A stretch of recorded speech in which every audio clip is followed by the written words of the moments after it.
तेवढी टाकतो आणि फिनिश करतो। तर अशा पद्धतीनं वेब सिरीज लावलेली आहे मस्त माझ्या आवडीची मनी हाइस्ट। आणि ती वेब सिरीज पाहून मस्त आता हे बघा इथं हे ठेवलेलं आहे, अंडा भुर्जीतून छान वाफ निघते आणि चपात्या आहेत, हे खायचं आहे आता। तसं फराळाचं पण आणलेलं आहे पण यासोबत काही खाणार नाही आहे, फराळाचं खायला आणखी मुहूर्तच लागलेलं नाही आहे मला। तर असं आहे सगळं, पुन्हा भेटतो मी तुम्हाला जेवण झाल्यावर। गुड मॉर्निंग सगळ्यांना।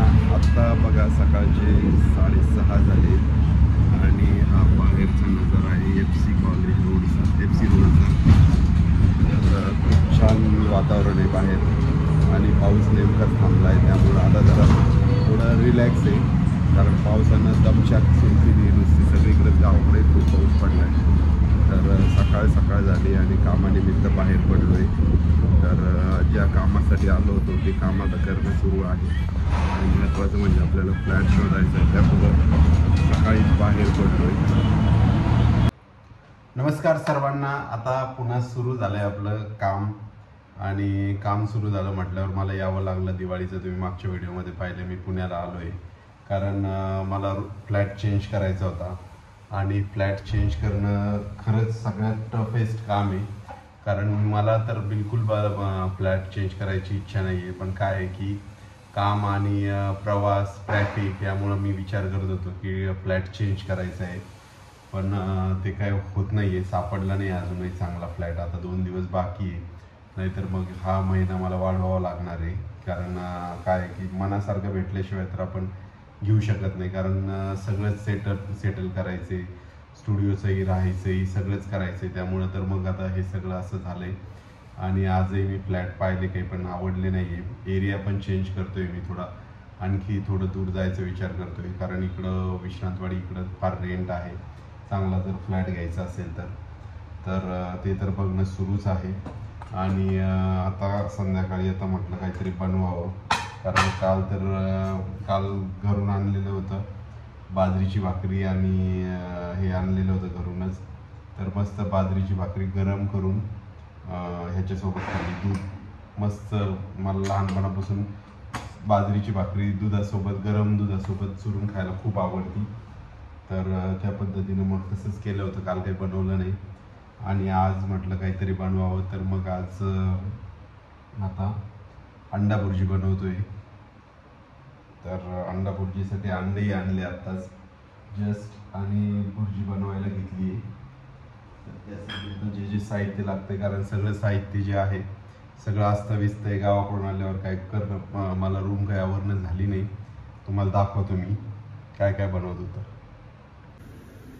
तर अशा प्रकारे अंडा भुर्जी झालेलीच आहे ऑलमोस्ट। आणि महत्त्वाचं काय होतं की पीठच नव्हतं दळून आणलेलं, त्यामुळं मग मी चपात्या बाहेरूनच पार्सल आणलं। आमच्या बिल्डिंगमध्येच हे पोळी भाजीचं केंद्र आहे, तर तिथूनच पार्सल आणलं मग, कारण दुसरा ऑप्शन नव्हता। कारण सगळ्यात महत्त्वाचं म्हणजे दळून आणणं आहे, घरचे गहू आहे पण दळून आणल्याशिवाय ते काही शक्य होणार नव्हतं, म्हणून मग मी म्हटलं तातडीनं असू द्या, आता जे आहे ते पार्सल घेऊन येणे। आता उद्या ते काम करायचं प्लॅनिंग आहेच की हे करायचं, दळून आणायचं आणि त्यानंतरच मग बनवायचं। ओ गॉड, चला मी हे बनवतो, 1 मिनटं होल्ड करा। अशा रीतीनं भुर्जी तयार झाली आहे, आता मस्त प्लेटमध्ये घ्यायची आणि जेवण करायचं आहे, कारण दुसरं काही करायचा कंटाळा आलेला आहे मला आता। तर यात कोथिंबीर टाकायची राहिली तेवढी टाकतो आणि फिनिश करतो। तर अशा पद्धतीनं वेब सिरीज लावलेली आहे मस्त माझ्या आवडीची मनी हाइस्ट। आणि ती वेब सिरीज पाहून मस्त आता हे बघा इथं हे ठेवलेलं आहे, अंडा भुर्जीतून छान वाफ निघते आणि चपात्या आहेत, हे खायचं आहे आता। तसं फराळाचं पण आणलेलं आहे पण यासोबत काही खाणार नाही आहे, फराळाचं खायला आणखी मुहूर्तच लागलेलं नाही आहे मला। तर असं आहे सगळं, पुन्हा भेटतो मी तुम्हाला जेवण झाल्यावर। तर जेवण करून आता निवांत बसलोय, आता वेब सिरीजला बघत होतोय तर आता वेब सिरीज आता झोपायची वेळ झाली, पण म्हटलं व्हिडिओ टाकून द्यावा. कालही व्हिडिओ नव्हता, एक दिवस आड व्हिडिओ टाकतोय, कारण रोज रोज काय काय सांगावं प्रश्न पडतो, त्यामुळं एक दिवस आड सुरू केला आहे व्हिडिओ.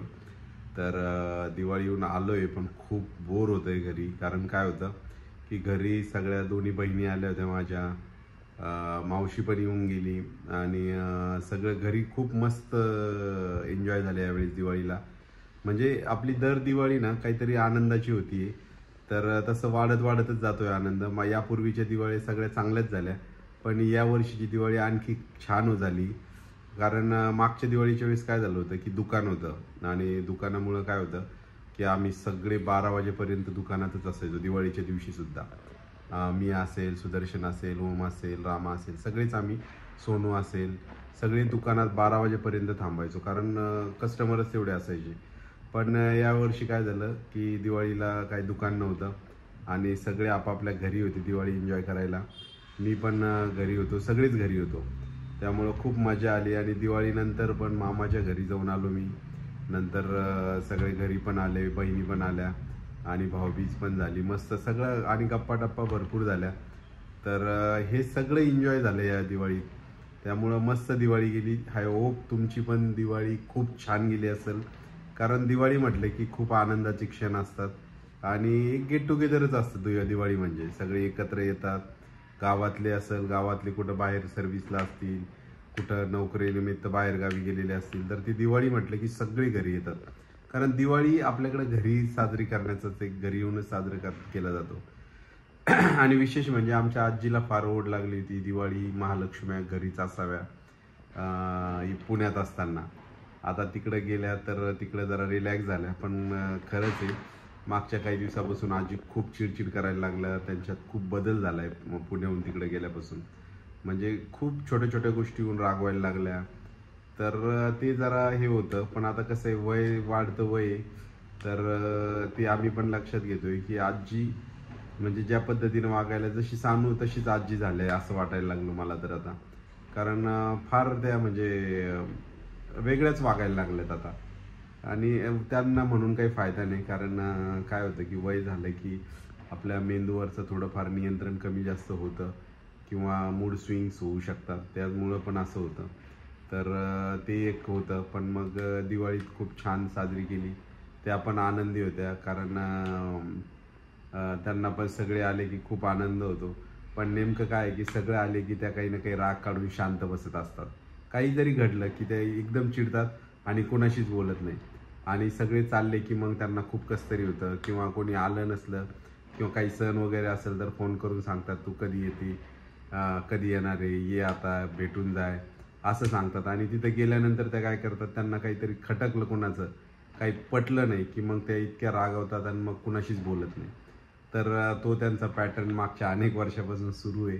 पण ठीक आहे, आता येताना त्या पण भावूक झाल्या होत्या जरा, कारण विचारू लागल्या मला पुन्हा, आता तू कधी येतो, कारण आता तू चाललाय. आणि माझंही असं आहे की एकदा बॅच सुरू झाल्या किंवा सेशन सुरू झाले तर मला काही सुट्टी टाकता येत नाही, सुट्टी घेता येत नाही. त्यामुळं मग मी तरी म्हटलं त्यांना की 1 ते 2 महिन्यानं पुन्हा येणारच आहे.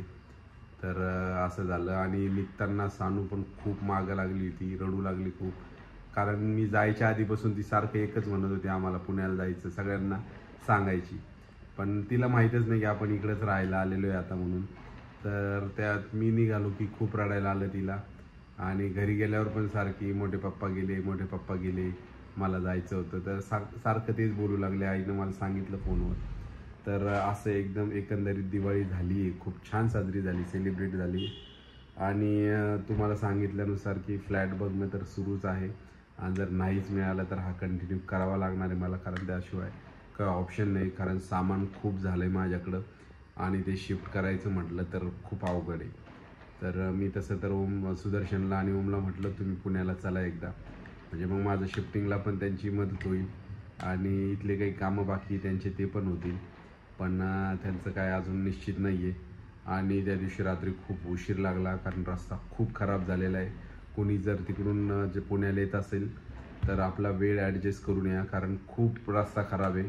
ज्या ठिकाणी 4.5-5 तासात यायचं, तिथं 8 तास लागत आहेत पुण्याला पोहोचायला जेवढ्या प्रवासात. संभाजीनगर ते पुणेच 7-8 तास 8 तास लागले त्या दिवशी.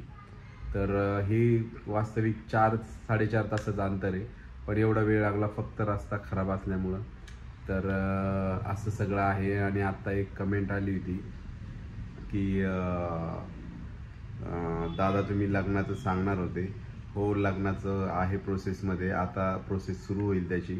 कारण काय झालं होतं, मागच्या महिन्यातच प्रोसेस केली होती त्याची, पण ती फार मोठी जमलिंग झाली. आणि आम्ही म्हणजे नोंदणी केली होती. नोंदणी केल्यानंतर काय असतं की 30 दिवसातच नोंदणी झाल्यानंतर 30 दिवसांनी काहीतरी एक वेळ मिळतो 60 दिवसांचा. तर 60 दिवसांचा वेळ मिळाल्यानंतर म्हणजे पूर्ण 90 दिवसाचा कालावधी असतो. आणि त्या कालावधीत काय झालं की ते आम्हाला ज्यांच्याकडे रजिस्ट्रेशन केलं होतं त्यांनी सांगितलं होतं की तुम्ही 4 तारखेला या आणि हे सही करा किंवा काय तुमचं काय प्लॅनिंग असेल तर ते आम्हाला सांगा. तर 4ला येऊन सांगा, नंतर आपण पुढं तारीख घेऊ म्हटले ते. पण नेमकं झालं काय की 4 तारखेला गेलो आणि त्याच दिवशी शेवटचा दिवस होता आणि डॉक्युमेंट पण सोबत नव्हते. आणि मग सगळं हे मागच्या महिन्यात घडलेली गोष्ट आहे. तर डॉक्युमेंट नव्हते. डॉक्युमेंटसाठी मग ते जे तुम्ही सुरुवातीला ओरिजिनल डॉक्युमेंट देता तेच त्या दिवशी असावे लागतात. तर ते नव्हते डॉक्युमेंट. त्यामुळं मग आणि सगळ्यात महत्त्वाचं म्हणजे जे विटनेस असतात, 3 विटनेस लागतात. तर ते 3ही विटनेस आउट ऑफ स्टेशन होते त्याच दिवशी. आणि त्या दिवशी 5-6 वाजेपर्यंतच वेळ होता. तर ते त्या दिवशी होऊ शकलं नाही. आणि ते होऊ न शकल्यामुळं मग ते पेंडिंग पडलं. तर मग आता काय की आता पुन्हा एकदा नोंदणी करावी लागते. आणि नोंदणी केल्यानंतर पुन्हा 30 दिवसाचा वेळ असतो. आणि त्या 30 दिवसांनंतर मग आपण डेट घेऊ शकतो आणि नंतर आपण ते लग्नाची सगळी प्रोसिजर करू शकतो. तर हे कोर्ट मॅरेज आहे आणि मला कोर्ट मॅरेजच करायचं आहे. आणि जर पुढचं म्हणजे रिसेप्शन वगैरेचा जर विचार केला तर मग ते ठरवायचं आहे. ते काय अजून ठरवलेलं नाही आहे. तर हे सगळं करावं लागणार आहे आणि हे केल्याशिवाय पुढे जाता येणार नाही आहे. तर असं आहे. ज्या एक कमेंट आली ती मला त्यांच्या कमेंटलाच हे उत्तर आहे की आहे ते प्रोसेसमध्ये. आता पुन्हा एकदा नोंदणी करायला जावं लागणार आहे. तर ती प्रोसेस झाल्यावर मी तुम्हाला कळवतोच. चला, भेटतो मी तुम्हाला पुढच्या व्हिडिओमध्ये. तोपर्यंत बाय बाय.